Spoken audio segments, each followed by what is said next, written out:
In our power panel, Judith Miller, adjunct fellow at the Manhattan Institute, and Beverly Hallberg, senior fellow for the Independent Women's Forum. Judy, to you first.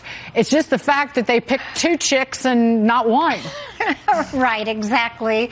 Again, this is what I call the ultimate Me Too endorsement, non-endorsement. I mean, it was going to be a woman, and in this case, two women of my old paper, the former New York Times, a barely recognizable version of its old self. Look, the editorial board was clearly split. They couldn't come to a decision, so they split the tiara, as you said earlier on this show. But the real problem was that they didn't endorse not only a candidate, they didn't even endorse the reformist or moderate or realist wing of the party or the progressive or radical or revolutionary wing of the party. They were neutral on both.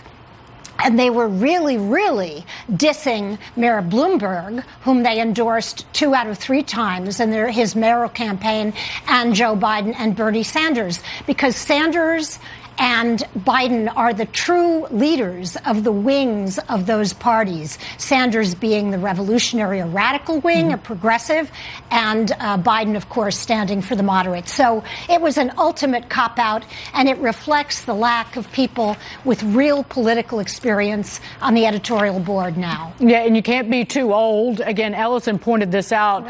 Beverly, the editorial board took a shot at Bernie Sanders' age and pointed out, he's going to be 79 when he would assume office, and he had a heart attack in the fall. And then you can't be too young either, because Pete Buttigieg, we look forward to him working his way up.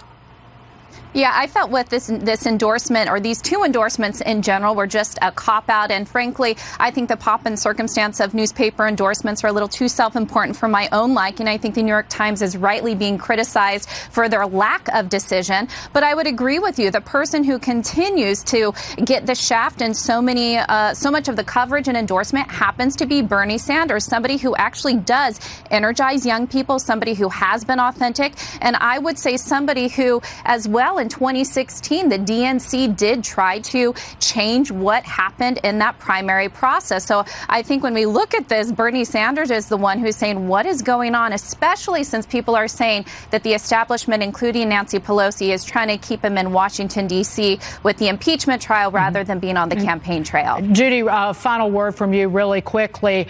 He, talking about Bernie Sanders' boast that compromise is anathema to him, what the Times writes.